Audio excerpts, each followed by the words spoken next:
They can do whatever they want, wherever they want. I just want to go to bed. It's time to take A Therapeutic Dose, a prescription-strength reality TV podcast that explores the intersection of reality TV and therapy. Possible side effects may include entertainment, strong emotional reactions, and/or laughter. Here are your hosts, Ramona Ramirez and Margie McGee. Hello, everybody, and welcome to A Therapeutic Dose, where we meet at the intersection of reality TV and therapy. I am Margie McGee, and with me, as always, is my dear friend and co-host. Hello, I'm Ramona Ramirez. Hi. Hi, friend. We just had a long talk about anxiety and sleep deprivation, and now we're trying to pretend like we're all like centered and welcome, and it's like... And no matter what I've done in the last couple of weeks to try to sound quote unquote normal when we do the introduction, like I sound like I'm clearly I'm not fooling you. I'm not fooling. I'm laughing at myself because I'm dying because I'm speaking slowly like, hello, welcome to A Therapeutic Dose. But if you could hear the 15 times monologue going through my head as each single word comes out, there's a whole one-act play going on for every word that's exiting my mouth. My brain is so overactive. I don't know what is going on right now, but it's going to work up there. It's going to work. And it's nothing interesting or valuable. It's all just chatter. Oh, yeah. But again, this is what initially brought me to reality TV. Like reality TV, I always told people weed never did anything to me. It made me paranoid and antisocial. And I tried to explain to people like reality TV does for me what weed does for you. Like I watch you settle in and get comfortable and just relax into your body and your life. And like initially that reality TV just turned that frantic monologue into a low hum. And I have been forever grateful for the medium ever since. I was just going to say the same thing. I've been looking for other things to identify what's been going on, but you confirmed my suspicions. Like, yes, it's anxiety. It's anxiety. And I'm completely sleep deprived right now. My brain is never not going. When it's going, it's not being the nicest of all fucking friends to me at all. And watching Summer House last night, and even again while I was taking notes earlier today, this show, this season just came at the perfect time. And I don't regret that we covered the whole Beverly Hills. Like that needed to be discussed. It needed to be watched. It needed to be discussed. And I'm really glad, again, that you lovingly suggested that we not do the Valley and do this instead, because there's plenty to talk about.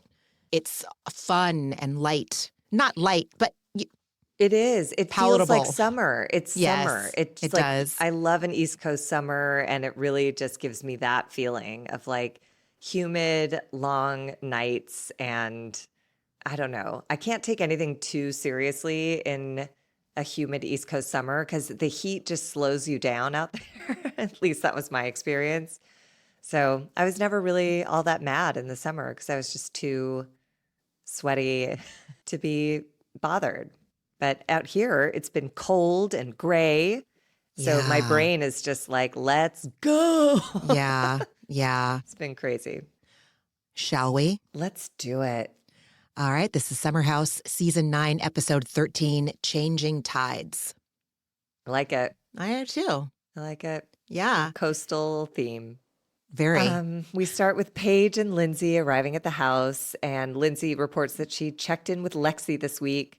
And Lexi had reported she was bummed and sad about Jesse and that they had conversations, but he didn't really offer to like talk with her. Everybody's stories sound all different. This is just the most, everyone's communication fails when it comes to Jesse and Lexi. Most of all, Jesse and Lexi. Most of all, Jesse. Has anyone on any other podcast called them Lessie? No, but that works. I feel like I'm going to refer to them as that. I have had no time this week, nor has my anxiety. Usually podcasts can, well, no, that's not true. I've been listening to another reality show franchise, a non-Bravo reality show. I'll talk about that when we talk about what did you watch this week. But I'm listening to those recaps, so I haven't listened. Miss ADHD, Miss Adult Child of an Alcoholic, needs to over-explain that if any other podcaster, if any of the Bravo podcaster has used the term Lessie to refer to Jesse and Lexi, I am not poaching. I'm not copying. I just was writing my notes, and that's what came up. I mean, great news. It'll be valid for like one more week, and then it's dead anyway, so fine. Jesus Christ. So, yeah. So Jesse and Lexi arrive together, and Lindsay and Paige are shocked. They're fake shocked. I don't want to veer into misogynist territory, and I don't think I am, but I am also hyper aware of how society does that. I am not trying to single out Lindsay Hubbard because of her gender. I am singling out Lindsay Hubbard because I can't stand her brand of personality. Where like, oh, like when Jesse and Lexi walk in, how are we doing? Oh, like, okay, technically the words coming out of her mouth, how are you doing? Those are kind words, but it's that patronizing judginess behind it that she's especially been, well, I found it particularly noticeable in these last couple of episodes. It enraged me. It enraged me last night. It enraged me last week. And she is not concerned with anybody's well-being. She's just... Except her own. Yes. Look at my baby. Feel my baby. Put my feet up. Pregnant. Nap on the beach. Pregnant. Like, shut up. Yeah. Oh, water broke. Pregnant. Right. She just wants the gossip and the drama to unfold all around her. You know who has a lot to say about Lindsay Hubbard? I never thought I'd see the day. Watching this episode with my husband last night, he chimes in during Beverly Hills. Maybe it's too, I don't know. Maybe I feel like he's more engaged with Summer House than with Beverly Hills, but it is more palatable. You know, maybe he found Beverly Hills too exhausting this season. But Summer House, when we watch it, I find that the phone is down less. Oh, I sounded patronizing right now. I find that the phone is down less. He's not scrolling as much while he's watching at the same time. He's more engaged. He has a lot to say about her. Summer House and Below Deck tend to be like the male gateways because there's more of a male presence on those shows. So there's some relatable content for people who aren't just like, these women are all mean to each other. Like, you know. That's a really good point. I never thought about that. I think that's what most couples find the gateways are is Summer House, Southern Charm, and the Below Deck, any Below Deck. But I love hearing that. I love that he's immediately just like not having Lindsay because she's not havable. She's so obnoxious. Yeah, and I'm checking in with him too to just like, you know, keep misogyny in check. But he is equally as annoyed with Kyle. He is like slaps his forehead, metaphorically speaking, with Jesse. Poor Jesse. What a you mess. know, God, get it together, kid. My point is that I really enjoy watching this show with him, and that my comments about Lindsay and my observations about Lindsay are shared with my spouse.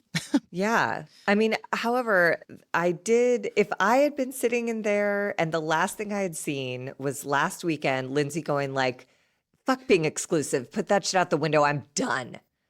With good reason. And Jesse just looking like a tool and doing nothing to try and recover.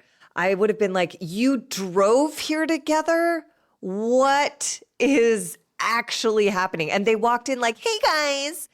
They didn't walk in going like, I know this is probably weird, but we spent the week working it out. They just came in like, I brought non-alcoholic blah, blah. It's like, you can't. What are you doing? Everyone's crazy. Everyone's nuts. Everyone's crazy. But Lindsay really is. You're right. And she just makes, she can't not be right.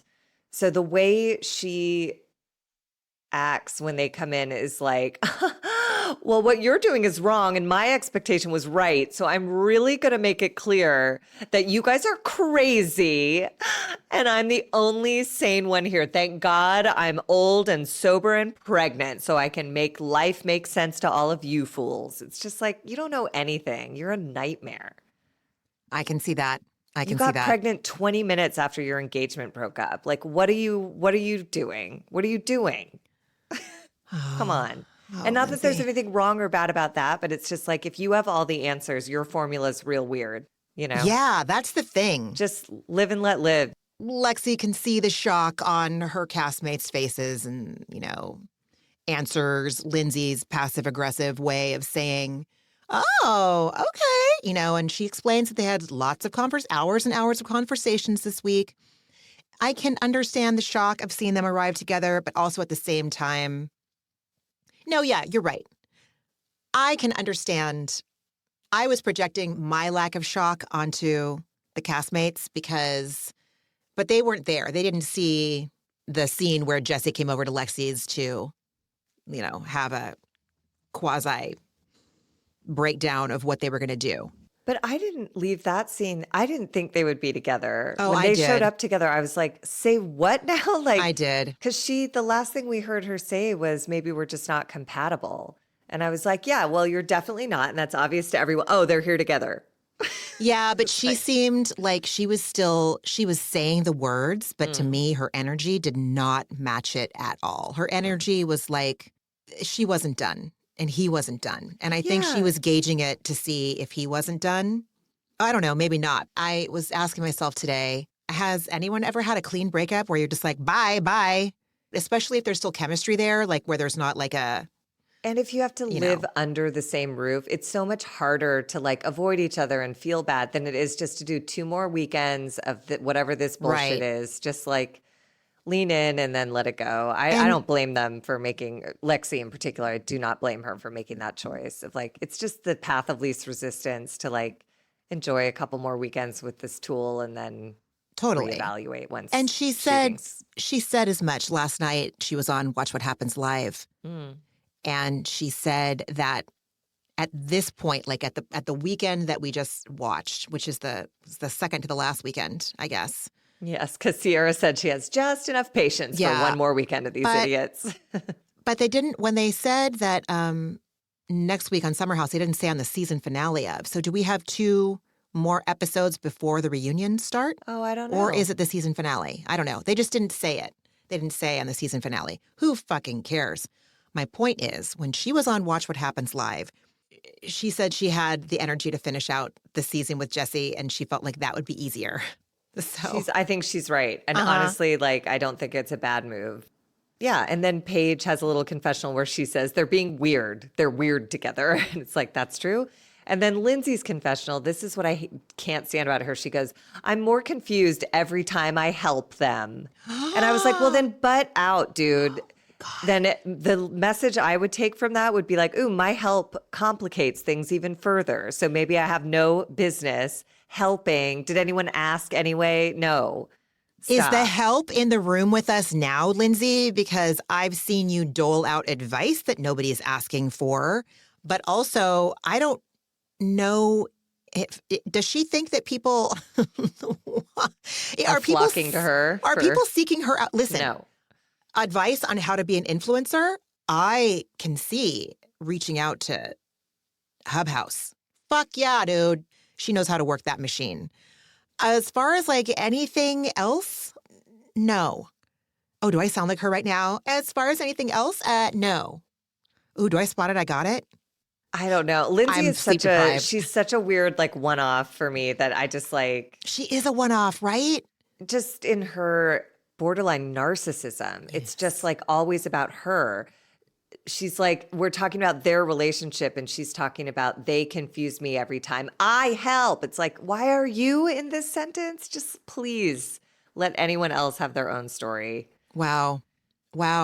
And then we go to Carl and West, which was a weird pairing to drive out in their car.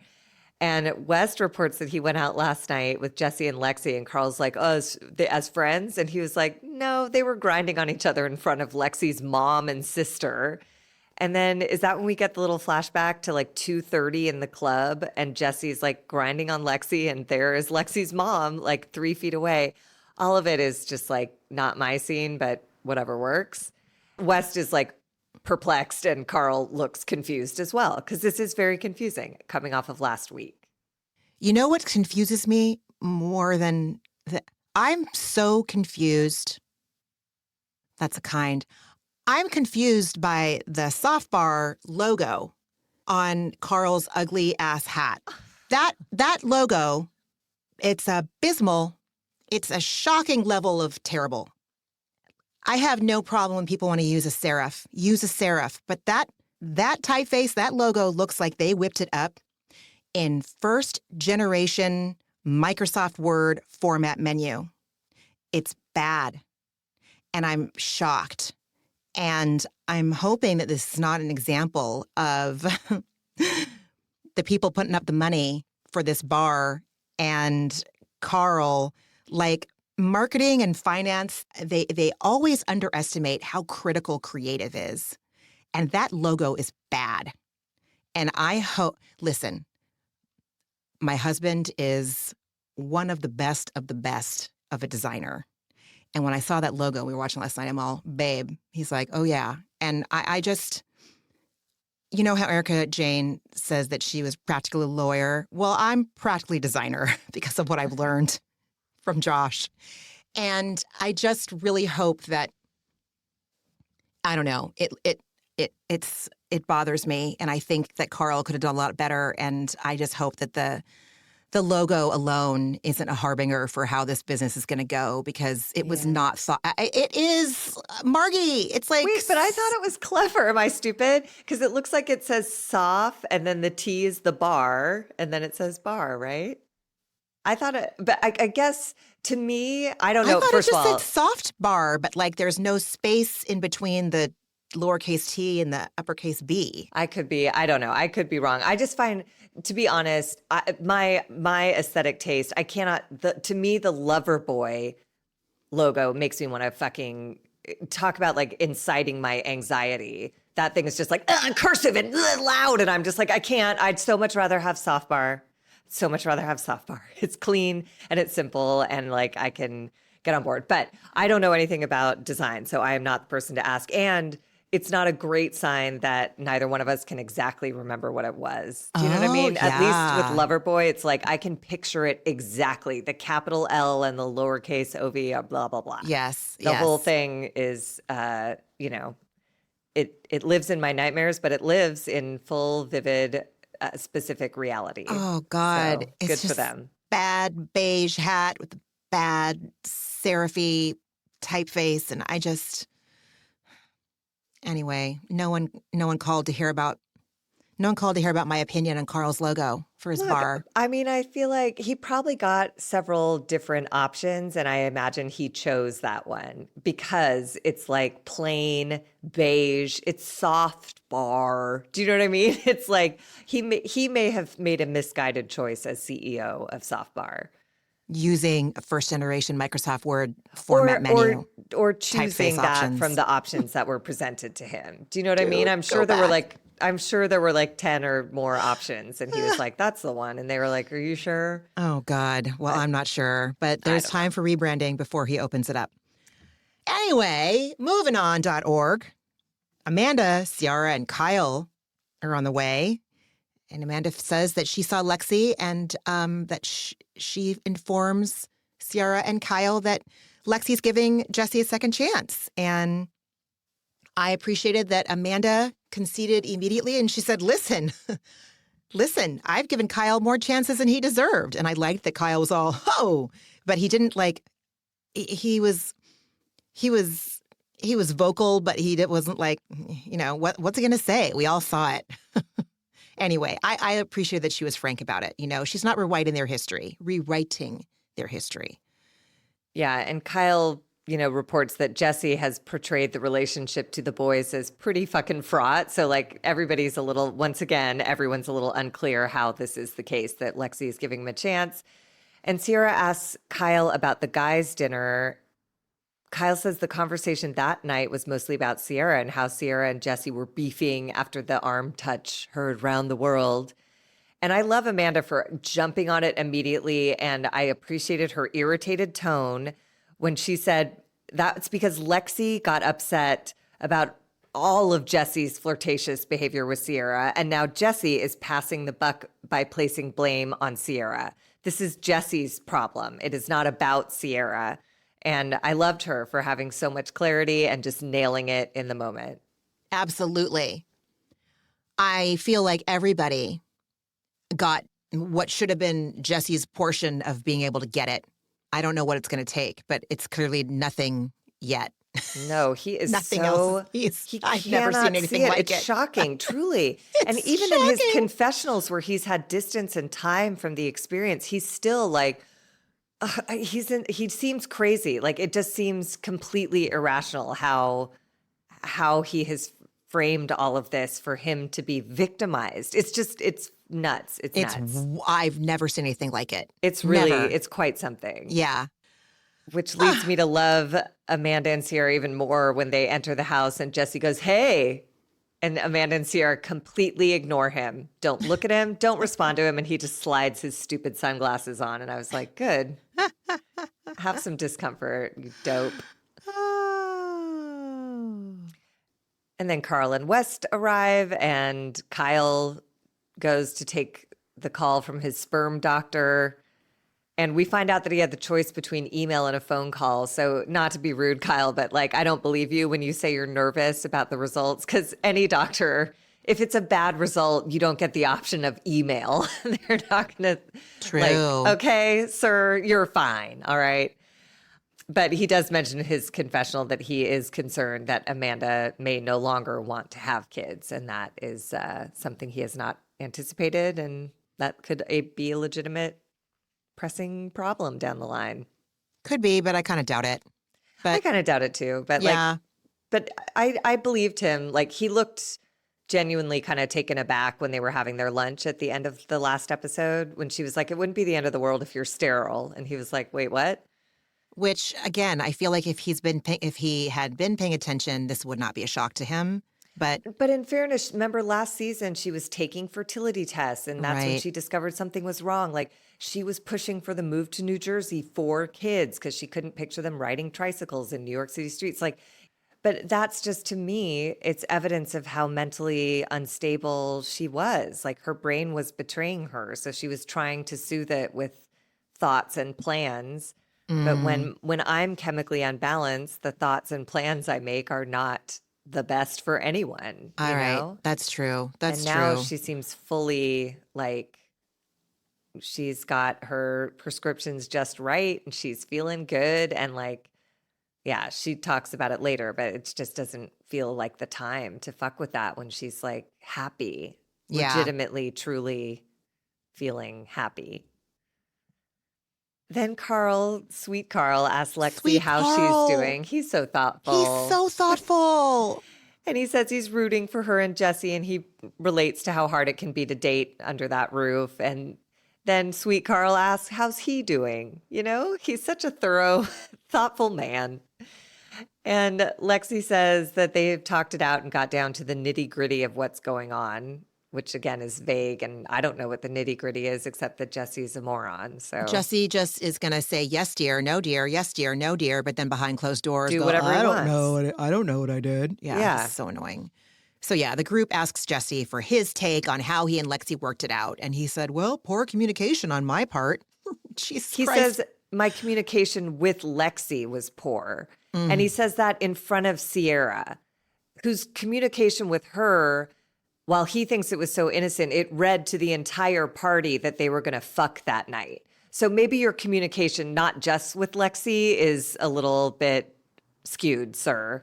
That was so lame. And I loved her for calling him right out and going like, oh, so you're not two-faced? You're not a liar. You're not two-faced. Is that the takeaway? And then he sighs and he goes, what are you trying to say? And she's like, I'm just wondering. And he goes, yeah, I could definitely improve. And she goes, sick.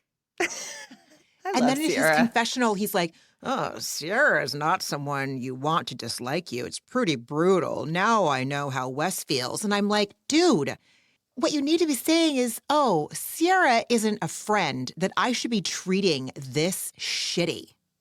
I'm making lazy choices, and I feel terribly that I hurt such a quality friend who has been there for me in an authentic and genuine way.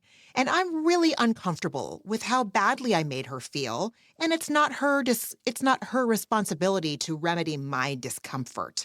Now's the time for me to show her that I hear her by changing my actions and being mindful of how I can move forward in a respectful way. But instead, now I know how West feels. Which is like a victim. So now they Fucking both feel A. like victims Yeah. of Ciara, who's just she doesn't dislike him. She's just having feelings. I hate when I have a response or a reaction that isn't perfectly pleasant and it's categorized as you hate me. You're mean. It's like none of that is true. There's a situation going on that I'm uncomfortable with. And that doesn't mean I'm anything except uncomfortable with this situation. Talk about lazy and just zero accountability on his part. Can you imagine why she might dislike you right now, Jessie? Yeah. What you said to her last week was, out of pity, I told Ciara that I would have fucked her if I'd gotten there first. What are you fucking talking about, dude? You're so lame. Oh, God. Oh, God. Oh, God. All right, so Kyle comes out to report his sperm is fine. And then in his confessional, he says he's sad because Amanda's response is lackluster. He'd like more attention and affection from her. And when I'm ready for kids, she might not be. I never saw that coming. And I know we just talked about this, but I was like, no shit, you never saw that coming because you only think about yourself. And also, I'm not completely convinced that Kyle's ready to be a dad right now. Because he did say, when I'm ready, she might not be. And I'm like, well, you're not ready. So this isn't really even relevant right now. Dude, also, yeah, stop waking your fucking wife up at 4 o'clock in the morning with your pitifuls. I love you. I love you, Amanda. Oh, he's so gross. And then we go outside where Jessie, Carl, and Kyle are talking about your favorite soft bar. And Carl is taking a very big swing. He reports he is about to sign a $10,000 a month, 7-year lease on a warehouse space that needs $600,000 to more likely $900,000, probably $1 million worth of build out before opening. So that is months eaten out of profits right there. But I'm sure he has investors and all that. So, and then Kyle asks if Carl has, he's like, worst case scenario, how do you break your commercial lease? And Carl reports that there's something called the good guy clause where you can sell it and have someone take over, or he'll file for business bankruptcy, which is, again, in the restaurant industry, I think people enter into that contract knowing that that's a real possibility. So, and I appreciate him. He's like, I know it's risky, but I'm too passionate to bail on it. I have to see this through. Yeah, agreed. So, and he seems at peace. Like if he knows what would happen if it does, he's not like, oh, it will work. He's like, oh no, there's a good guy clause or I file for bankruptcy and it's over. So we'll see. I don't think it's a lost cause. Honestly, the space sounds awesome. I know exactly where it is. That's where all of the TV studios are. If I was working over there and I don't want to get shit-faced on a Monday night, but I want to go hang out with my friends after work, I would totally go to Soft Bar. Yeah. I mean, I'm not super pulled by alcohol. Yeah. And in the COVID times with 23-foot ceilings, yeah. Yeah. More and circulation, give it to me. There are some times when I want to continue the evening, but I don't want to drink a drink. But going where they have soft cocktails, yeah. Non-alc space, going to a non-alc space, that sounds really appealing. And it sounds like it's a beautiful, massive space. So I mean, 10 grand a month. Well, I guess in New York, maybe that's not that much. But anyways, Kyle asks how Carl feels about Lindsay continuing to kind of take jabs at him and his business. And Carl says, honestly, he thinks that Lindsay is not hurt, but she's still embarrassed and acting out to kind of try and make herself feel better. And I think he's probably on target. 100%. Seems Absolutely. right. Because otherwise she wouldn't care. But if you have to take shots at someone who you claim not to give a shit about, you're undermining your case, ma'am. Honestly. And then, I mean, Jessie of all people reminds Carl, yeah, but your breakup is still pretty recent. And I'm like, okay, broken clock, fine. I guess both things can be true. She can be embarrassed and also the breakup is recent and Yeah. Yeah, I mean, it's all like to me, it's Jessie like takes one to know one. Like their engagement did just break up a year ago. She's already pregnant and also still taking jabs at her ex-fiance. And meanwhile, Jessie is also on this ridiculously accelerated relationship track where they met weeks ago, have already been through hours of counseling with her family. They're both kind of in an absurdist landscape right now. So, I can always see other people's situations way more clearly than I can see my own. So maybe Jessie's just having that kind of clarity of like, yeah. Where's Emerald? Where is Oh, he? I know. He's just been rolled out. He's just gone. Apparently, someone on Reddit said that they saw him at the bed party. So, They're like just editing him out like they did those other guys. Yeah, what was her name? Bailey at the very beginning. Haley was there for like 2 episodes. But yeah, in seasons past, they've done this. There was some guy named like Chris and some other guy, and they were there all summer because people spotted them in the background of like party scenes, but they were just edited out of anything. That sucks, man. It does. Justice for Emerald. Anyway. I mean, I don't think he's a match for this cast. They didn't do much to welcome him in and get to know him in a meaningful way. So yeah, I guess so. It's disappointing, but maybe It's he'll really be on Winter House or something, maybe he'll show up somewhere else. Maybe. So Carl, go ahead. No, go ahead. No, Carl asked Jessie how he's doing, and Jessie tells him, I was really committed, and out of nowhere, it just blew up. And I'm like, excuse me, out of nowhere, it just blew up? And you were really committed? Is that why you got your toe sucked, grinded on Ciara, and my God. asked Craig how he keeps his dick in his pants when there's so many hot girls around? Is that what really committed looks like to you, Jessie? Oh my God. He just he's learned nothing. Abandon hope, ye all who enter here. But he literally has a blind spot. Like, Completely. I really think he cannot see it. And I wonder if watching it back on TV will do anything for him. He asked Craig at the party, how do you keep your dick in your pants when there's so many hot girls? What do you mean? You instantly fell head over heels for Lexi and you were committed from the jump and you can't believe it suddenly out of nowhere blew up. Like, he's insane. And I'm hard. Yeah. Oh my God. Yeah. 37 minutes. Oh my God. And so then we get the backstory on Jesse's origin story regarding his romantic insecurities. Apparently the very first love of his life was his high school girlfriend, and his best friend ended up sleeping with her. And later on, Jesse's roommate correctly, I might add, theorized, like, hey, I wonder if this is what started your insecurities. And Jesse had the audacity to say, well, I don't think that's true, but it's a good working theory. What? He's just, and the way he's so flippant about therapy, it's really weird to me. But I guess, again, the timeline for him it's very challenging because his first love was when he was 18 or 19 years old. Then that horrible thing happened where his best friend and his girlfriend betrayed him. Then he got cancer. And then he had 5 years of cancer and more and whatever, because he got it and then it came back, right? So he went through a bunch. And now he's in love with Lexi, which, again, the way he demonstrates that is incongruous to me. But yeah, he just can't see that. But also, it doesn't even matter what the origins of his trust and commitment issues are. Like, you're an adult now. It's sad, but deal with them. Work on them. Do something about them. Don't just go like, nah, not me. It's like, yeah, you. It's happening on TV. So. So we move upstairs, and Lexi, Lindsay, and Ciara are chatting in Lindsay's room. And Lindsay tells Ciara that she and Lexi were just catching up because I was very nervous Lexi and Jesse were donezo this week. Dude, you weren't nervous. You're just like nervous again about the potential of losing your source of drama and entertainment. But like, you're not legitimately nervous about shit except for your own life. I just can't. I'm having a hard time with her this season and the previous 8. Yeah, she's a real challenge.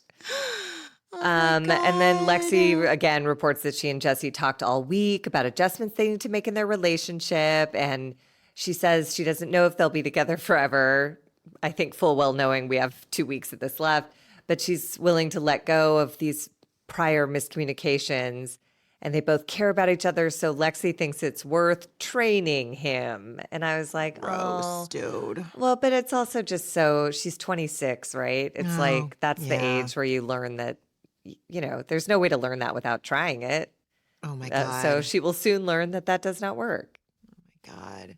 And Ciara's face throughout is full on like surejan.gif. And then Lexi asks Ciara, how do you feel? And Lindsay loses all sense of like human decency and decorum and audibly and gleefully like hoots on bated breath waiting for Ciara's response. And I'm like, ma'am, you are on film forever doing this. It just was really, listen, I am not going to sit here and look you, one of my most cherished friends. I am not about to sit here and make eye contact with you and tell you that when I'm on the brink of hearing really potent, juicy, rich, concentrated gossip that I haven't on the inside been gleeful Lindsay. I have 100%. But have I been, well, oh no, I have. It's just been with like my friends in a pool in Palm Springs. Yeah. And it's just like, But not the person who's the subject of it in front of me. That's what I'm trying to say. That's the difference. That's the difference. That's the difference. Okay. Yes. That's what I'm trying to say. well, and it's exactly what you're saying. It's just like this show is, everyone is just for entertainment purposes. Like Lindsay takes no one seriously except herself and her sonogram and her pregnancy and how hard stairs are for her now. That's the only thing that's serious. Everything else is like a joke. And Oh my God. it's a bummer because Ciara's feelings are really fucking hurt by both of those douchebags. And Lexi is, struggling too. But to Lindsay, it's just what it is to me, entertainment. Honestly, it's like, okay, court jesters. Yeah, let me put my feet up and you guys Entertain dance. me. Mm-hmm. Come on. Ding, ding, ding. Yes. And Ciara, I really appreciate Ciara because she starts by making it clear that her issues are with Jesse and they have nothing to do with Lexi. But she's like, I think Jesse is being fake and two-faced and he's talking shit about her. And she says he can have whatever boundaries he wants, but he's flip-flopping all over the place. He's insecure as fuck and he's punching above his weight. And I was like, oof, yes. No lies detected. No, she nailed it. And that's exactly what you said last week. You said you think it's all insecurity based, Jesse. 100. Yeah. Oh, it's a good working theory. That's a good working Doofus. theory. Such a doofus. Full Oh my doofus, God. dude. Sophomore slump. Is it his sophomore year or is it his third year? No, second. It is. Okay, yeah. Yeah. If Yeah, he'd he been and there on Wes time shit last the year. bed. So we see Wes sitting alone in his room looking at his phone, and we get a confessional from him revealing something that I had no idea about. Last year at this time, before the last weekend of the summer house, his college friend passed away.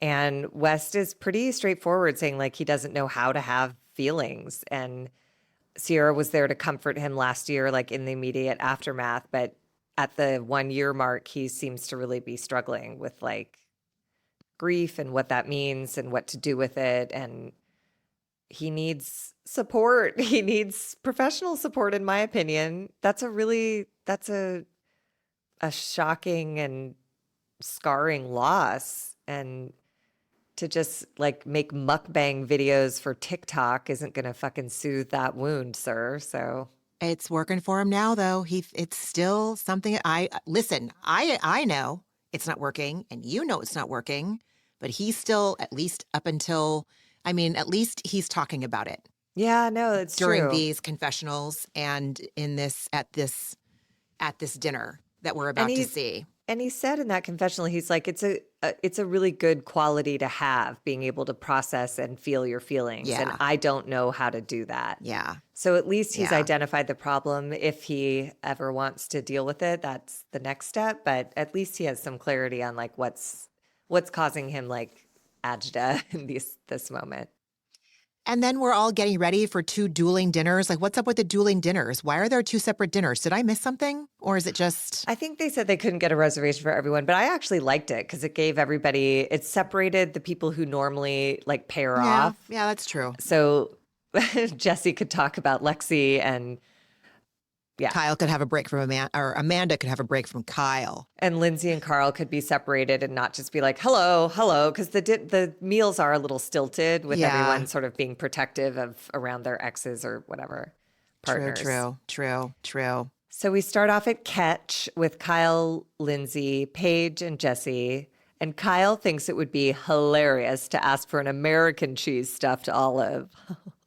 And Paige admits that she loves a Kraft single and a grilled cheese, and I'm inclined to agree. Yeah, it's oil, of course. Yeah. It's going to be easier to melt. Yeah, get it together, Craig and Jesse, who apparently both poo-poo such a thing, but they're stupid. There's nothing better than like white bread and a Kraft single with like loads of butter.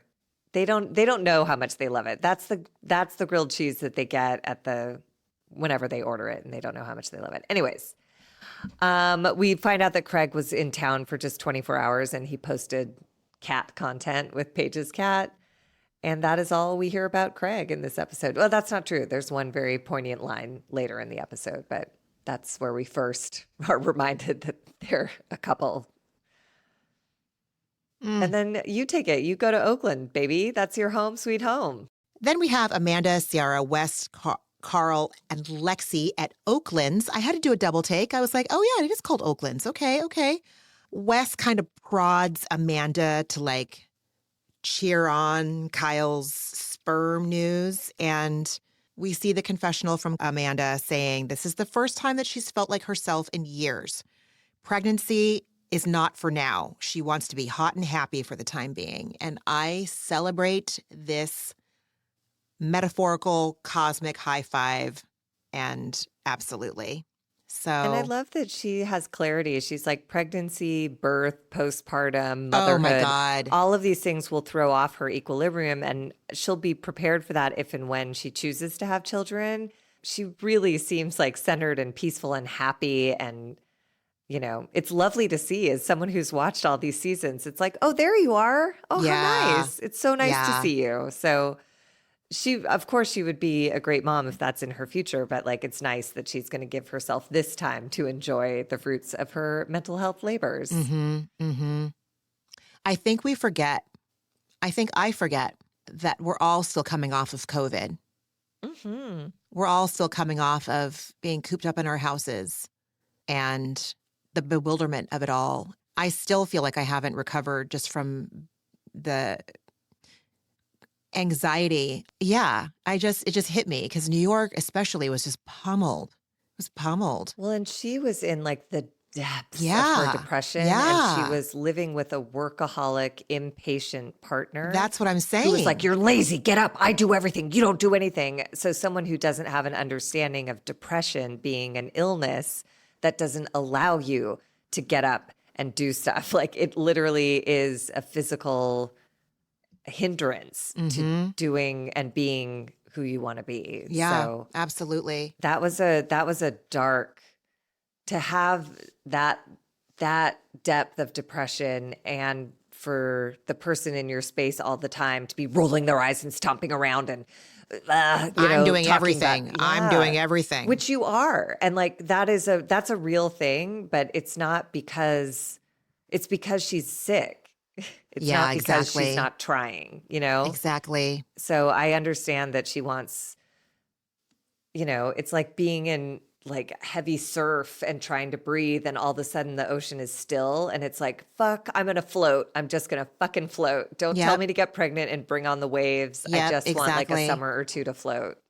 I've had a hard week. I've had a hard week with just crippling anxiety. And yesterday, I think I looked at my husband and I was like, you embody our wedding vows. You lived them. You didn't just say them in front of a bunch of people. In sickness and in health. My wife is not healthy right now. My wife is feeling sick. My sickness is not a physical ailment. Well, I mean, it manifests in lots of physical ways, but you know what I'm saying. Anxiety it's a mental sickness, illness, issue, whatever we want to call it. And he has taken such good care of me this week. And I have not felt worthy of it at all. Which is part of the sickness. Which is part of the sickness. And it doesn't help you get better over like, it's just one more thing you feel anxious about. Like, fuck, I'm a goddamn liability. I'm a what's the word? Appendage. I'm an extra limb. What am I? A dead limb? What am I? Dead weight? I don't know, dude. I'm something. I'm a lot of shit, but I did cook dinner though this week. I did. I made a hot square for my family that fed us for 3 days. So I did do that. That's a victory. I mean, that's the thing. Yeah, no, I know. And I got the groceries to do it. Oh. And like, again, diminishing that is part of the illness. Yeah, like, you're right. You wouldn't tell someone with a broken leg to go from broken leg to marathon running. You're right. You would tell them to walk. And you walked. That's a fucking celebration. You're right. It means you're on your way to the marathon, but like you don't go from cast to start line. You're That's right. nuts. You're right. We're crazy. My point is that I wonder how much Kyle takes his vows literally. What his understanding of in sickness and in health means. Well, I don't think he understands the sickness. And that's where your husband has like a true curiosity about you and about your well-being and learning about what it is and what it means and how to live with it while it heals, you know? And I don't think Kyle has any interest in that. But he has his own ism. I think he is a workaholic, you know? I think he might be another holic too, but they often go hand in hand. You're right. There's often like an ism to bring relief to the workaholism, you know? Oh, yes. There's people close in my life who it's not alcoholism, it's anorexia. It's like something to give control and something to count and calories and blah, blah. It's like, you know, there's a whole lot of, working out. It's a big,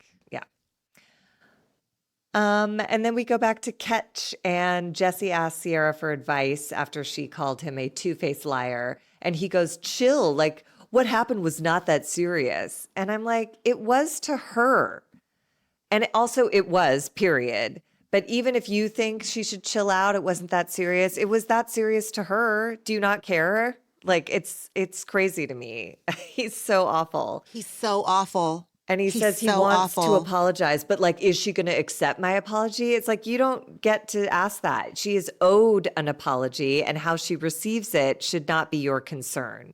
You know you owe her an apology, so give it. Yeah. Why be stingy and need your result? Like, that's so childish and immature and lame, and I don't care for it at all. Not the point of apologies. The point of the apology is if the person is open to hearing it and you come to them, whether or not they accept it. Like, you can't just like, I'm sorry. And like, I'm saying like, how do I explain it?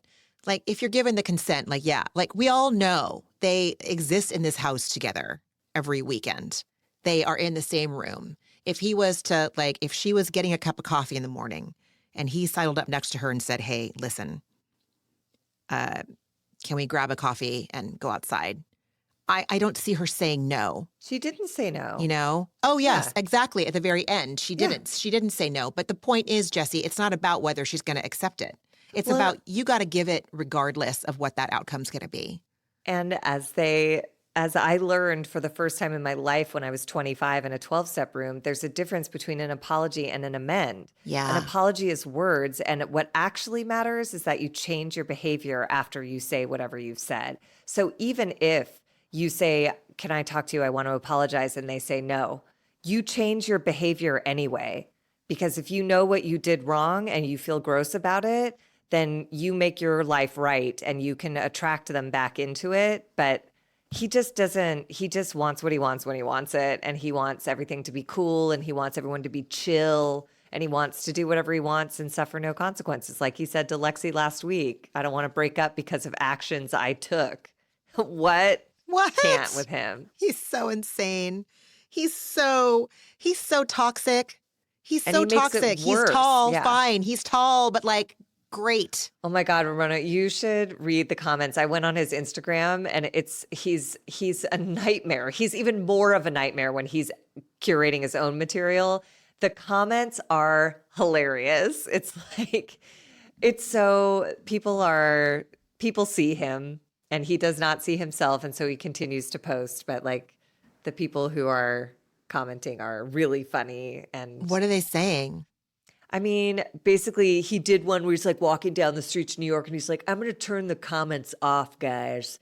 I'm good. Some girl just came up to me and said, hey, man, you're getting more hate than you deserve. So I'm going to roll with that and turn the comments off, okay? Oh, gag or me. not read the comments. And then the comments are like, wow, if you were 5'1", that would have been a real different interaction with that girl. And like, it just is all of this, it's Tom Sandoval 2.0 because, now he's like a singer and thinks he's like a crooner. And like, it's just, and he's nuts. Looking at his social media, I'm like, you're crazy. And also you're a survivor and that's amazing. But like you're unhinged right now. Like you need Both things can be true. You need some grounding, sir. Yes. Good Lord. Good And Lord. he makes this whole situation worse. Paige says that it may take Ciara some time to be friendly with Jesse again because she's really harmed by how he's behaved. Jesse wants to be friends with her, and Paige says it might take time. And Jesse goes, well, that's what she did to West. Good She Lord. refused to be friends with him. She did to West. That's what she did. West, we watched it, pursued her. She said, I don't want to sleep with anyone I'm not going to be in a long-term relationship with. He's like, sure, I'll do that. And come on, dude. And Kyle, to his credit, stops Jesse in his tracks and is like, if I can help you out here, bro, don't say that. Ciara was wronged by West very recently and appears to be taking the time she needs to heal and forgive him if and when she can. And basically, he's like, they didn't break up because she's unreasonable. Don't say that, dude. You're pinning it all on her, and she's the one who felt screwed over. And Yes. I fucking loved Kyle for this. Yeah. For all of the judgments I have about this man, I really gave him credit for this. And I hope Lindsay, obviously it didn't sink in, but like to have it come from Kyle, maybe it could help versus coming from another crazy girl. I mean, you know? and it's hopeful to hear it from Kyle's mouth and that it was like so reflexive. He heard it and was like, whoa, no, not that dude. And Lindsay said, she basically like applauds his progress in therapy. And Jesse's like, are you in therapy, bro? And Kyle and Amanda have been open about how they're, in couples and individual therapy. And I do think it's working. Like, it is nice to see. Are they in therapy or do they just have their relationship coach? Because I thought she didn't want to go to therapy with him. Oh, I don't remember. In some reunion, they talked about it. And I guess I thought they were in therapy. But Maybe. however, if she's on medication, she's in some sort of therapy. I don't know psychiatrists that prescribe if you're not coming from or actively in talk therapy. So anyways, Yeah, I don't know if mine Jesse, would. Yeah. take notes. Yeah. And then Paige notes that West has been quiet this summer, as has Ciara. And Jesse goes, yeah, it's awkward for him. God. And it's like, oh my God, it's awkward for her too. He literally, talk about misogyny. Like, I if you've know. ever wanted to know what that lens is, it is Jesse Solomon's lens. That's what she did to West. It's awkward for him. It's like both of them had an experience. And he just absolutely reduces it to West is a victim, I'm a victim. It's really bonkers. It's really Bonkers unpleasant. is the perfect word to use it. To describe it. You're absolutely right. Yeah. Oy, oy, oy. So after Paige says that about West being quiet, we pivot back to Oakland's, and Lexi asks, she says, West, I saw your Instagram story earlier. How are you doing regarding your grief around your friend? And he says that he hasn't taken the time to feel it. Yesterday was the year anniversary, and weird emotions come up around it, especially because he was so young. And Lexi shares that she understands, like, when her best friend passed away, she was very unwell for a while. And she says that with grief, crying does not have to be a sign of weakness. It can be a strength, translating to something like, now you're divinely covered. And I had to stop myself because obviously I have, the most of my life, I have operated under that crying is a sign of strength, not weakness. Vulnerability makes me strong. Like I've been told that since I was a teenager, and I've reminded myself and my therapist and the 12-step rooms I was in, like everything's affirmed that. And it's pretty much the way most of the people in my life live. So I'm in a bubble of vulnerability is strength. Crying is strength, you know? And so to see people have to be reminded of it, I'm like, wow, that's right. Not everybody, you know, lives by that. Not everyone is anchored in that kind of belief. And West comes from like the sports world where you Right. don't cry, you fucking suck it up and get out there Right, and win right. and, you know, like work harder for the next time. Like there's not in that culture, there's not a lot of room for like tenderness or Yeah. slowing down or any of that. In many cultures, you know, and I'm very lucky. I'm very lucky that it is a non-negotiable for me, you know? Yeah. Anyway, West like blows right by that lovely sentiment. And he's like, well, I don't, when people aren't getting along, he doesn't like it. And he gets anxious when there's tension. And Ciara looks distraught because like that, I would have taken that as pointed at me as well. Like if you're in the middle of grief and you're saying the only thing that would make you feel better if everyone was nice to you, I would feel bad because I have a right to be upset with you, but I obviously don't want to exacerbate your horrible, devastating grief. So like that was an unpleasant. West is real passive and I don't care for it. he's that brand of man that just cannot, like it is like they would rather, I think, be in a burning building than risk feeling uncomfortable or being around God forbid, a woman that is having feelings that are uncomfortable feelings. Like he can't stomach it. And it's exhausting. Well, too. Amanda says that the only emotion he can really access is humor or happiness. And West is defensive and he's like, well, I broke down crying on Ciara's bed, like in the immediate aftermath. And this was like another missed opportunity too. He could have looked at her and said like, and I can't ever thank you enough for that, Ciara. But he never made eye contact with her. He looked right past her. And just, again, it just felt like he used her. It's like you let her comfort you, but you can't even look at her to say thank you for that. A year later, it's still, you know, it's an impactful moment for me. Like he's just rotten. And I think it's just because he doesn't know how to say it.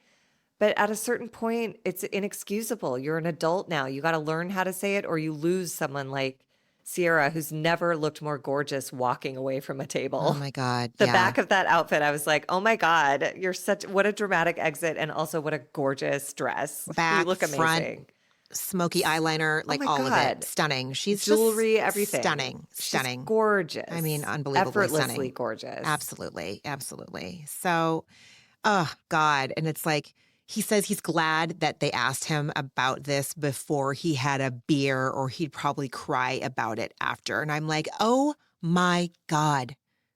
Oh my God. If for all of these, he and Jesse, like, you know, like, she's crazy. Oh, she's crazy. Oh, she's blah, blah, blah. It's like, just fucking nut up, for Christ's sake. I hate to say it, but like, be a man. Be a man. Be Cry. a man and cry. Yeah. Yeah. Right. Be a man. Like, have some fucking guts to do the hard thing, which is cry. That's hard. But It doesn't have to be, but it, you know, if that's hard for you, then just do it. Prove I it. weirdly felt bad for him though, because it does feel like he knows that would help him and he just like cannot get there. But I thought it was extra devastating that the only person he let himself go there with was Ciara and he couldn't even say thank you or look at her or Yeah. anything. Yeah. He's so disconnected and that's going to come out in other ways. Mm. Go And have that beer. Go Carl's, make that joke. right. Anyway. Yeah. Go sleep with that girl, go do that line, go, like there's Whatever. endless ways to distract yourself Go make until that. it Go comes make that to get you. Instagram story. Right. Mm. Right. And Carl sweetly relates to him that like in his experience, it gets better as time goes on, but they're here for him no matter what. And then we get this heartbreaking confessional from Ciara where she said she held him for hours when he broke down last year when this happened.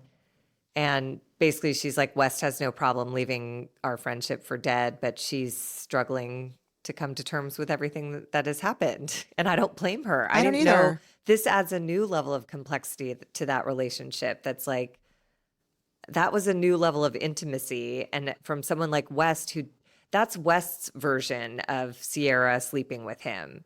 It's so vulnerable and so intimate and so reserved for only the most special person. So he gave that to her and then was just like, nah, bye. It must just be so jarring. And she looked, I don't know, it broke my heart. I think she got up and left the table because she needed some time to have her emotion. Because Good. her dear friend is in desperate grief, but that's the same person who did something rotten to her and did article after article after article after article driving home how she never meant shit to him. It's just like, I would break down too. I would have needed to go to the bathroom as well. And 100%. I thought she handled it very gracefully. Yes, I agree. I agree. Oh, God, these men. Come on. Ay, ay, ay. So, yeah, everyone offers hugs to West except for Ciara, and who can blame her? Quite and quite Amanda. frankly. I loved Amanda too. She's like, my hugs cost money. Oh, that's true. She That's stood true. by her friend. Yes, yes. And then back home, everyone changes into cozies. And Paige burns her hand on a curling iron that was left plugged in, and everyone goes to bed. And we get a weird moment of Lexi and Jesse in bed. And Jesse sneezes. Like, this man could not, as if he couldn't get grosser on like an emotional level. He now is actually like disgusting.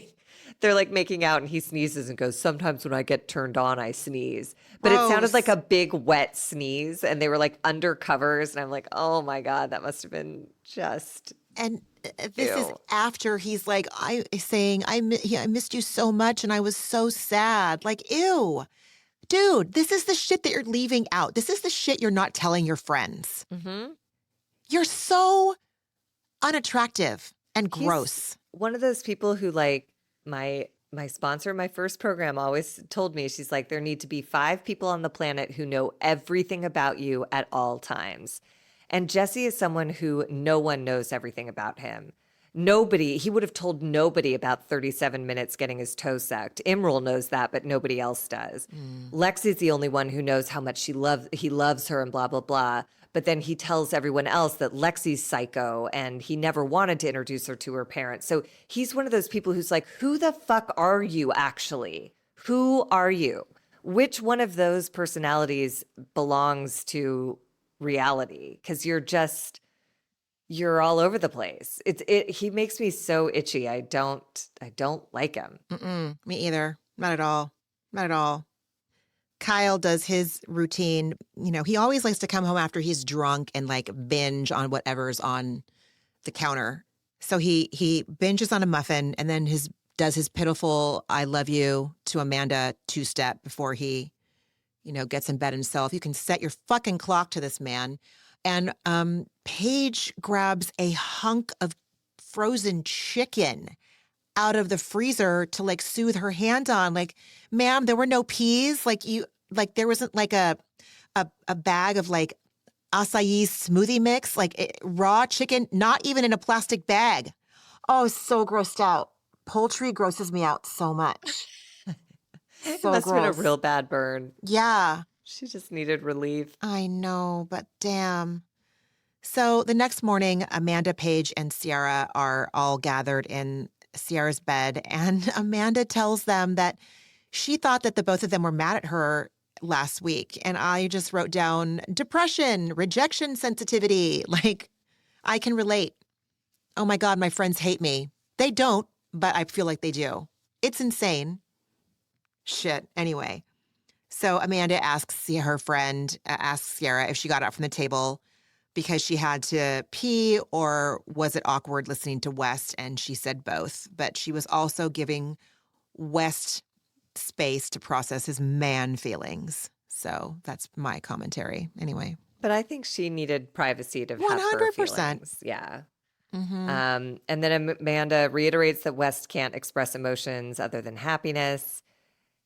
And Ciara tells them again that he came over and cried with her for hours at this time last year. That's how deep they were in their relationship. And it must be so confusing to be in the same space and be like, what the fuck happened? And Paige asks Ciara if she can ever see herself being friends with West again. And Ciara doesn't know. It would be hard to envision being close to him. And then we go, it's a pool day today. And then Gabby's going to come later to co-host a beach dinner with Lexi.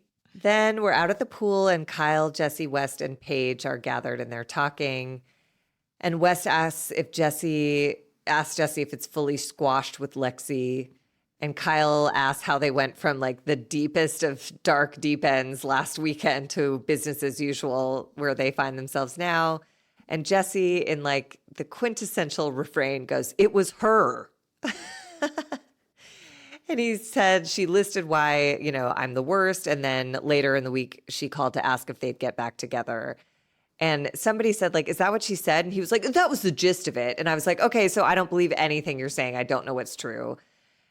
He seems in this conversation, it feels like he unenthusiastically took her up on her offer to get back together. And again, we just watched them in bed last night. I was miserable. I'm so sad. I missed you. And now he's like, yeah. And then she called me and I was like, okay, I guess we're back on. It's like, you're such a shit. And then he reports that he had a 3-hour talk sesh with Lexi and her sister and her mom to talk through it all. That is some enmeshment, codependent, lack of boundary having. Well, I mean, again, because this is week 6 of their quasi relationship, week 5.5 since they had that week where it was like, are we on? Are we off? Are we on? Are we off? Like, oh my God, it is so codependent and just no boundaries. I don't know. Am I missing something? I mean, that's what it felt like me at first glance, but then I thought about it and I was like, you know what? If someone did this to my niece, I would want to sit down and be like, you've known each other for 5 weeks. Why has she cried, thought she was getting married, met your parents, been told it was a mistake to meet your parents? Every day you've been together, there's been a new high or a new low. What are you doing? Do you want to be with her or not? Can you get clear on that? If someone I loved was on that roller coaster, I would be like, what is this shit? You can do whatever you want, but I would want to talk to the person too and be like, can I support you in stabilizing here? Or is this how you are in a relationship? Just let me the fuck know. But you're right. That's me. And then I would not also go to a club with my niece and her boyfriend till 4 a.m. So that's where we differ. I would go to bed and let them go live their lives. And then Lexi's mom and sister both seem to go out partying, which is... You wouldn't want to see your niece getting ground on by her boyfriend after having that conversation? Not even that. They can do whatever they want, wherever they want. I just want to go to bed. I'm old. I prefer fucking sleep to vodka sodas at this stage of life. Do you know what I mean? Oh my God. Yes. I lived that part of my life. I don't need to do that anymore. I don't know. It was that. So I don't know what the answer is. I just think Jesse... Everyone is so quick to be like, Lexi's crazy, her family's nuts. And it's like, yes, but this whole situation has been insane. She was gone for 1 weekend and heard that you were flirting with Ciara and had to be told by someone else that you got your toe sucked in a threesome. He doesn't even have a pocket of accountability. I have suitcases of accountability. You know what I mean? If I acted like him, I'd have a fucking Pods shipping container full of accountability behind me. He doesn't even have the little teeny tiny pocket of his jeans full of accountability. Like, it's just tumbleweeds flowing through where there should be accountability. I'm sorry. You get it. No, and he's just going moment to moment doing what feels good to him in the moment. He does nothing challenging. He tells her he loves her, and then it's easier to like not get into that with the cool kids by the pool. So he's like, whatever, it's just all, and like, it's not that serious, Ciara. It's like, Oh my God. why can't she just chill? Oh, he's so gross. He's really gross. He's so gross. Anyways, everyone is weirded out by the 3-hour therapy session with the family. So weirded West out. hates it and thinks it's weird. And Kyle, actually, again, Kyle with some real clarity here is like, well, that's the situation. If you date Lexi, you date her family. And he's right, because that, again, puts the onus back on Jesse. If you want to date this girl, that's how you do it. And if you don't want to date the sister and mom, then don't date Lexi. You know what? Get out. That's a really good point. That's very fair. You're right. You're right. She You're makes right. no secret of it. She's not sneaking them in. They live with her. They do her whole job is intertwined with it. Like, it wasn't like a surprise attack of mom and sister. It's like Lexi comes with mom and sister. So, and they party. It's so weird to me. So Gabby arrives and everyone starts getting ready to go have their beach early dinner, late lunch event, whatever, doesn't matter. In a confessional, Wes says that he says that he's reeling himself from his own stuff with Ciara. And he feels like that because of that, it gives him the right to give Jesse advice. And he has to admit that he's excited that they're insane because it makes him feel like he's the less crazy one. I can understand that. He's like a millimeter behind where Jesse is, but I can empathize with, I can see where he's coming from is what I'm saying. Yes. Yeah. And I think in this moment in time, like he's been enemy of the state since episode 1, but Jesse's finally edged him out a little in this episode. And I think he's just like catching a breath and he's like, this is fine. Totally. And that little confessional is precipitated by Jesse and Lexi like making out in the bedroom. Yeah, I forgot and that Wes part. does a full take to the cameras going like, what the fuck is this? I Like mean- everybody's just like, you guys were literally screaming at each other. It's over in the kitchen in front of everyone last weekend. And now we're all just supposed to be on board with you being like, mwah, mwah, mwah. Like, I don't blame him. It is a little nuts. And then Lindsay, Gabby, and Lexi head off to the beach, and Amanda, Paige, and Jesse have a chat in Amanda's room. And Jesse's feeling good about Lexi and now just needs to feel good about Ciara. Oh my God. As opposed to like, how about you need to make her feel better? my Why is it God. you? It's always you. He's missing, what do the young people say? Like, you're missing the plot. You've strayed from the plot. You've veered Lost from the plot? Lost the plot. My God, thank you. Oh, I'm so embarrassed. Yes, yes, he has lost the plot. It's not about making yourself feel better, you jackass. It's about making things right with your friend. He only wants to do that so that he's not uncomfortable anymore. Ew! Vagina, self-sealing at his behavior. Not okay. Not hot. Not even a little bit. Ew! I'm telling you, go watch his Instagram. You will like Ew! every orifice on your body will seal up. It's amazing. He's making Kyle more appealing. He's making Kyle seem more appealing. Well, to Kyle me. in this episode is actually really like has some really sober thinking. I appreciated him. Okay. And All right. Amanda asks if she can give Jesse some advice, and Jesse, like an idiot, hesitates. And Paige is like, yeah, he could use it. And so like, God, fool. and Amanda simply says like, no jokes, Jesse. And he claims that he regrets making the comment about trying to make Ciara feel better by saying he would have been with her if he'd arrived first. He's like, stupid comment. And then Amanda says, if that was a one-off joke, then why did you also repeat it to Craig and me? And he's like, I didn't do that. No way. Roll tape of Jesse doing exactly that. And Amanda says that Craig and Amanda were certain certain that Ciara and Jesse were going to hook up that night. That's how overt their flirtation was. As were the viewers. And Paige says, exactly. And Paige says that Craig was sure they'd be dating by the end of the summer. Like, that's how much chemistry they were diving into at that party. That's how intimate he was being with Ciara. And Jesse says, do you think Ciara thought that at all? And Paige and Amanda go, no. And they laugh. They're like, sir, you're sadly mistaken. Yes. Well, and it also just shows how he doesn't know Ciara at all. You would never have to ask that question if you'd paid attention to any conversation you'd had with her.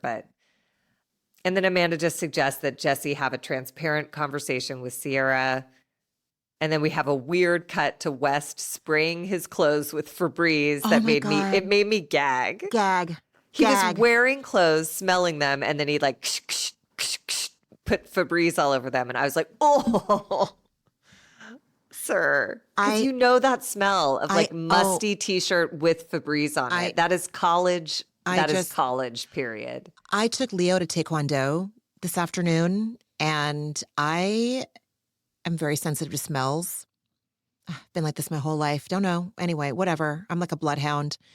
A man sat next to me, and his clothes smelled dirty, and he smelled sweaty, and I had to get up and move. And Leo looked at me like, what the fuck? And I was like, when we left, I was like, sorry, I can't sit next to people that stink, and I can't sit next to people wearing stinky clothes. There's stinky clothes, and then there are like, please, you smell like mildew. I don't want to smell. Just do your laundry, men. Do your laundry. That's all I'm asking. Do your laundry. Even if you don't take a shower, throw on a clean T-shirt. But God, don't spray yourself with Febreze. Just do the laundry. I've ranted about this for way too long. I apologize. Moving on. I mean, maybe it was like a wrinkle releaser or something, but I was not encouraged by that moment. It just seemed gross. Vile, repugnant. Then we're at the beach and we reflect briefly on how 2 years ago, Lindsay and Carl were getting engaged. And they show a flashback to Carl being like, I'm so nervous, my heart is racing, which just reminded me, if you recall, he was late coming out that weekend because he had a whole panic attack and went to the hospital. I forgot. Because his body was like, do not enter this engagement. And he was like, I will do this. He had a whole panic attack and went to the emergency room and was admitted over fucking night and was still like, I got to do this. Oh my God, I forgot. Yeah, it was doomed. And Lexi reports to Lindsay that Carl isn't talking to anyone romantically, but Lindsay gossips, she heard from Ciara that he has hooked up, but she doesn't believe it. And she weirdly proudly says, he didn't even hook up with me and we were engaged. And I was like, that's not something to broadcast in like a gotcha way. That's kind of sad. And I would be embarrassed. I would be mortified. But if I'm engaged and my partner isn't into that would be, I would not. No, I would. I mean, like if I was acting like Lindsay and I was on camera for the rest of my life, for the rest of posterity, in perpetuity, like I'd be straight up. I'd be like slipping as much money as I could to the editors. Like, please, God, take that out. I swear to God, take please, out me I'll do cackling, anything. Saying receipts and touching my pregnant belly. Ew, is that so what gnarly. You want? You want to see him so get gnarly, some random dude. girl pregnant? Like, what is your deal, dude? She's not funny. I don't care for her. Oh my God. Then everyone arrives and the boys and the girls sit lightly separately, but not far enough apart. So the girls are listening into the boys' conversation where Kyle reports that his sperm is dope. And Amanda busts in and, basically it winds up with her assuring Kyle that she's happy for him, that he has healthy sperm. And this is where we cut to Paige, who says that Kyle is a lot like Craig in that he needs constant assurance and praise. And Kyle, in his confessional, uses the same language that Craig has used with Paige, saying, I want to feel like you're invested in our future and that we're growing and changing together. That's what Craig said to Paige. She's getting ready to go on her tour and her career's blowing up. And he's like, well, I just want to make sure we're in this together and that you don't forget about me. It's like, ugh, both those guys are on a They're so needy. tough path. And there is nothing wrong with needing reassurance. I'm just saying that, like, they're, how do I say this without sounding like an utter dick? That kind of neediness it feels more, it feels man-baby pathological to me. It doesn't feel, like, healthy. Do you know what I'm saying? From Craig, I feel like it's 100% controlling. Where he's Yeah. like, you can do what you want, but I want to make sure that you are going to prioritize babies when I decide we have them. Ew. And Kyle, I feel like with him, in this situation, it just feels more like a misguided, this is not the thing that you should ask for a parade.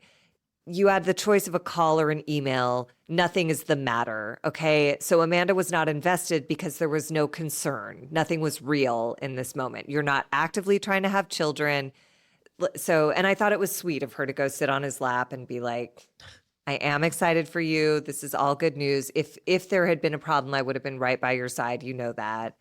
And I think he's just, he's just, A man baby.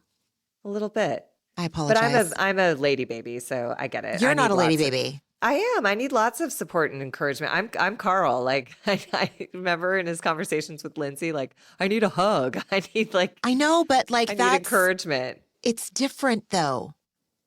I Because- can see myself having an outsized reaction to something that doesn't deserve it. Like sometimes I just get in the headspace where I'm like, I want support right now. And so anything that comes up, I can be like, I parallel parked perfectly on one try and you didn't say anything. I left you the perfect length from the curb and we were just going to get out of the car. Like I didn't do anything. Like I didn't try for this relationship today. That's what we're doing. Like I can really be that person. So like I can see if I was in that mood, I can understand where Kyle's coming from. But it feels like with Carl and Craig that's like their baseline in their Carl? relationships. I'm sorry. Kyle. Craig and Kyle. Yes. Right. It feels Maybe like so, yes. that's what their baselines are. Like that behavior is pretty woven into their personalities at this point. And that's why I'm saying that they're man babies. Yeah. Like moments is one thing. This is consistent from Kyle. True. And at least I have perspective so that 20 minutes later in the restaurant, I would be like, I'm sorry for my parallel parking outburst. I am having a day where I'm feeling insecure and I just wanted to know that you noticed that I'm trying. That's why you're different. That's why I was not accepting what you were saying as being the same as them. You're a lady baby. I was all, I can be, moments. But I can lady baby moments, it. fine, Yeah. but like not like again. It seems like they're pretty committed a bit to of a this, plague. Yeah. right? Thank you. That's all I'm saying.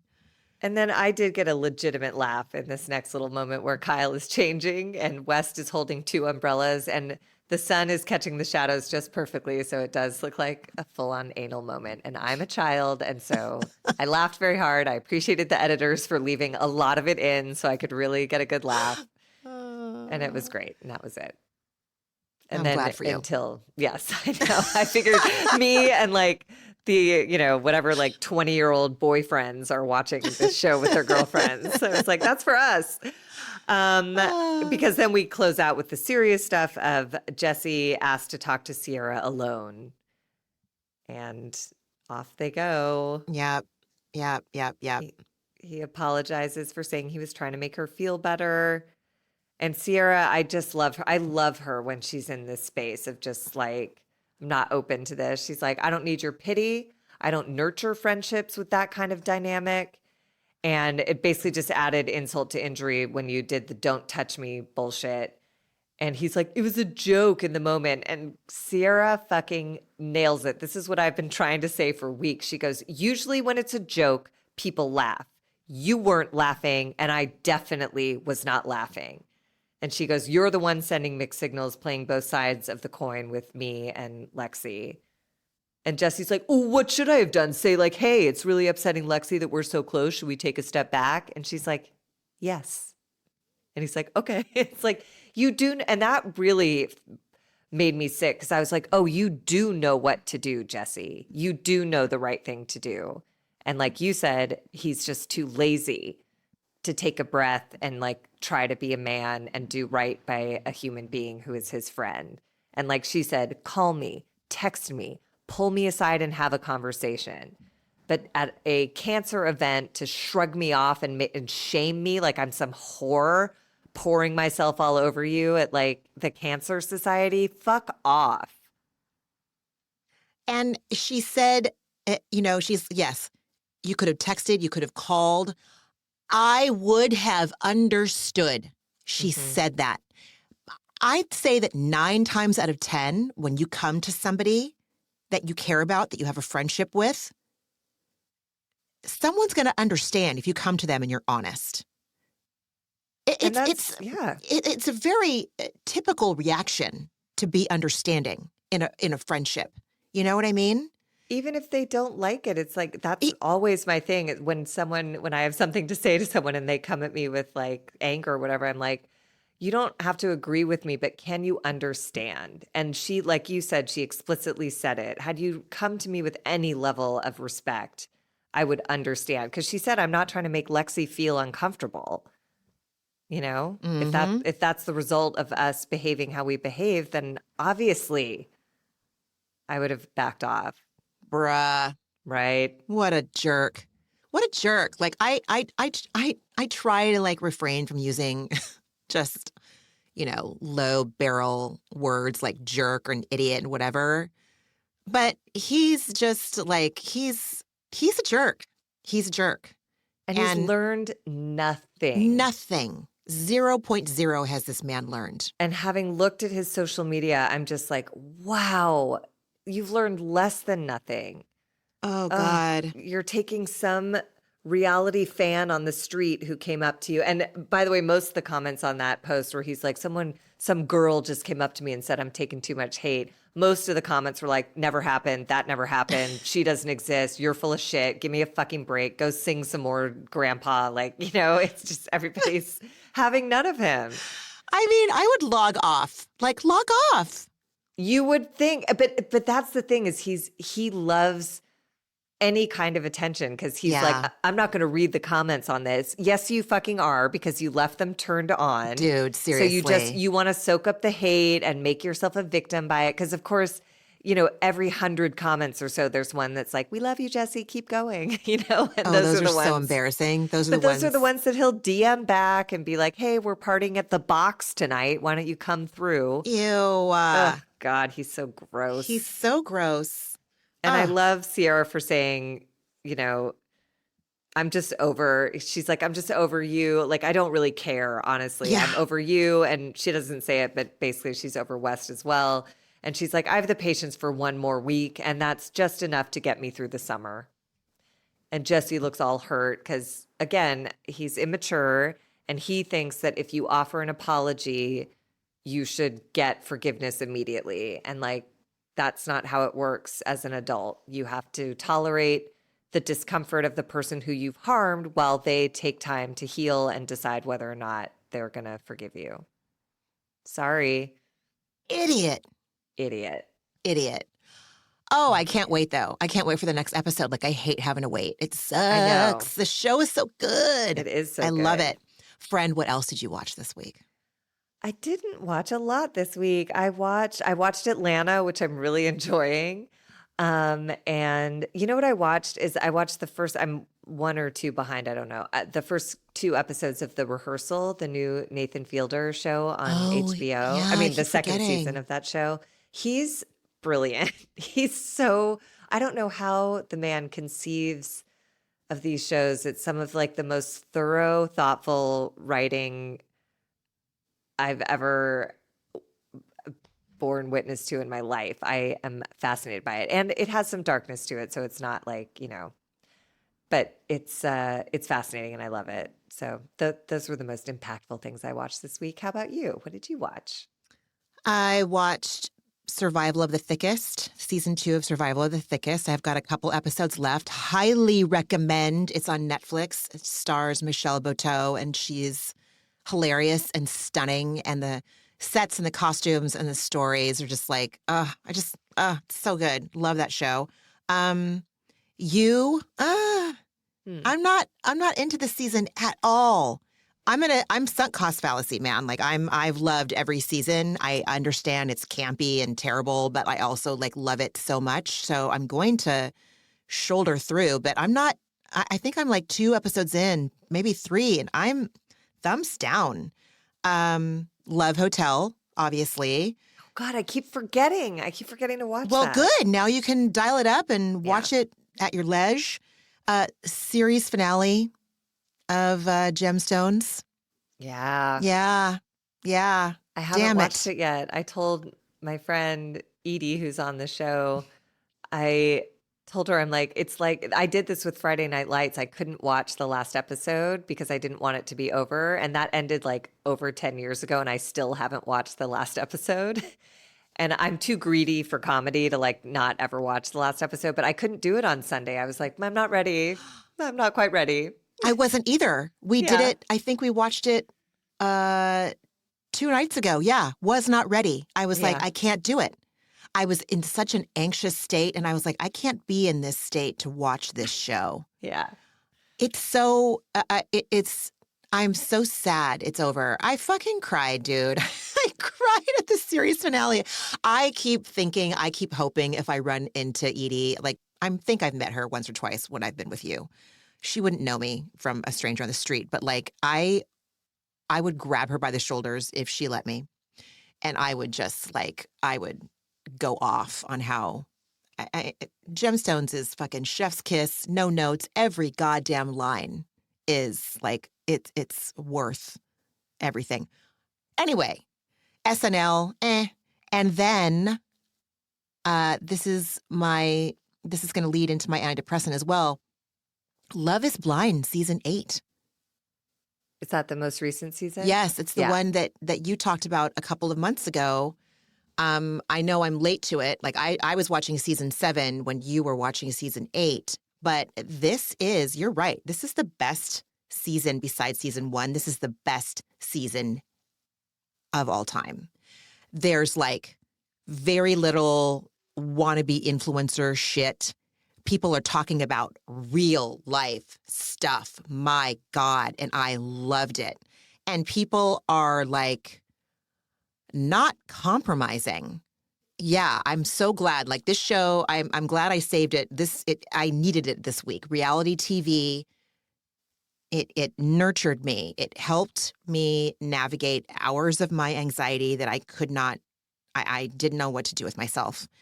And so my antidepressant this week is I subscribe to the Reality Gaze podcast, their Patreon, and they recap all the Love is Blind, and they recapped season 8. And I love their takes. They're hilarious. Like I'll be listening to it while I fall asleep, and I'm just trying not to like laugh in like, I try not to wake up Josh, but their voices are comforting. Their takes are comforting.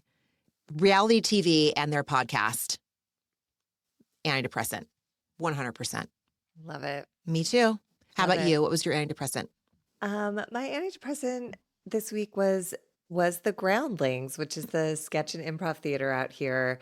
I went to go see Edie in a show on Monday night there. It's the show called One, where you get one suggestion from the audience and one improviser improvises for 1 hour without any direction.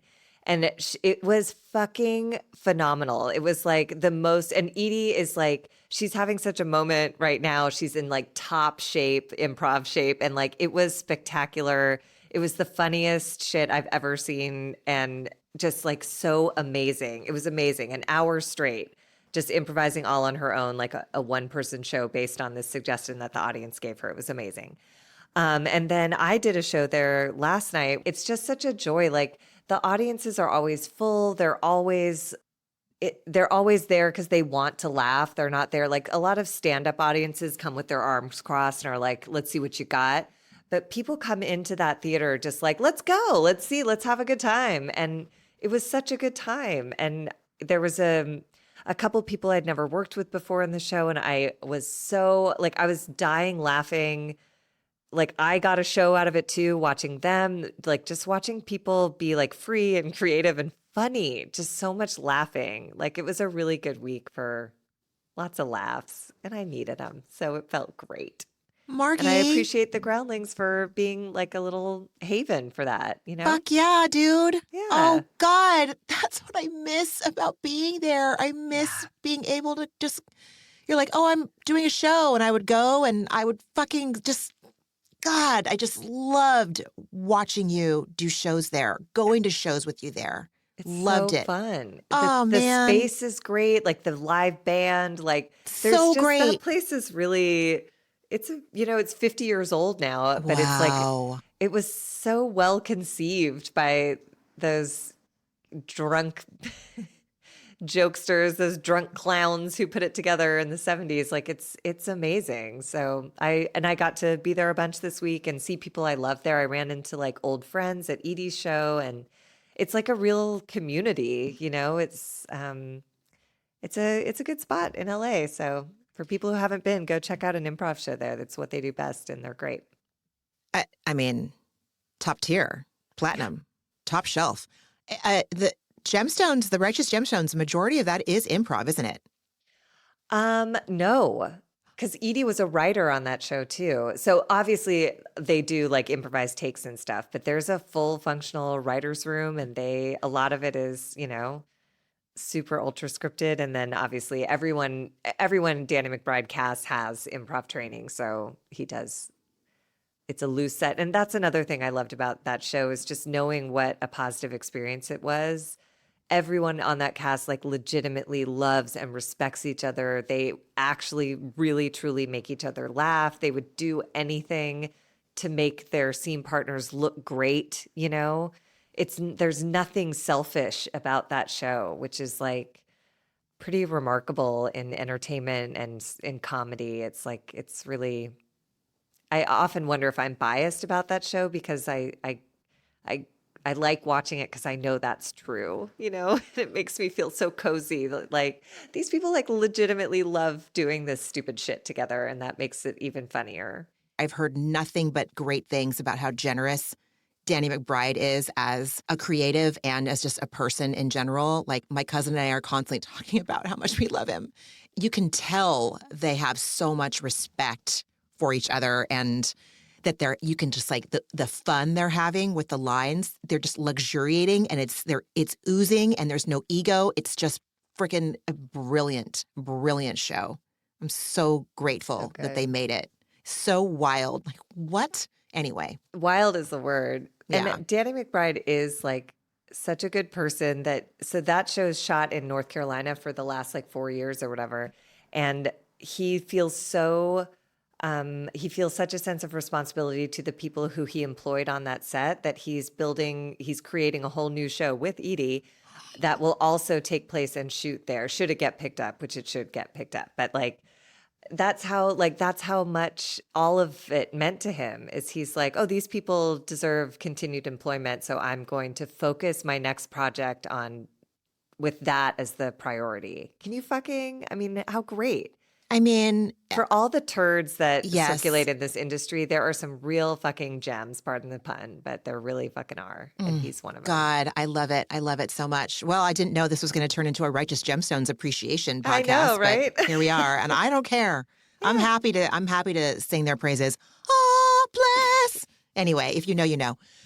Um, everyone, thank you. Margie, again, I feel so much lighter and better after doing this with you. Yes. Ah, Thank you. Bravo for giving us somewhere to honestly, peacefully zip up the part of our brains that are like rude and just so overactive abusive. and just let Such, us live in the Hamptons for an hour or yes. so. It's real Thank nice. whatever brought me and you to being friends. And now we're doing this. And Mhm. I am just like, my heart feels so much more peace than it did when we sat down. Yay, same. Damn. Always. Anyway, everyone, I wish you all nothing but deep, profound peace in your hearts. Get it where you can. If you want to email me, I'll answer. We'll answer your emails if you want to talk about, what's going on and how can you get deep, profound peace. I'll just validate whatever you're fucking going through. You can reach us at atherapeuticdose@gmail.com. You're invited to find us on social media, and I will try to post more on social media. Right now, you can find us on Instagram at A Therapeutic Dose. That's all I got, dude. Don't sleep on the show notes. Margie writes real funny stuff. If you can read the show notes on your podcast platform of choice. Oh, and while you're there reading the show notes, you could hit 5 stars and maybe leave a review. If you we're always appreciative of your time to do that. Oh my God, no one. I'm done. Yes, I'm done. So everybody, take very good care of yourselves, and we will talk more Summer House next week. Yay! All right. Bye. Bye. Ramona and Margie are, obviously, not doctors and do not provide medical advice. Their content is intended to be used for entertainment purposes only. It is not intended to be, should not be interpreted as, or used as a substitute for medical advice or a diagnosis of any health or fitness problem, condition, or disease, nor a recommendation for a specific test, doctor, care provider, procedure, treatment plan, product, or course of action. My mom isn't a doctor.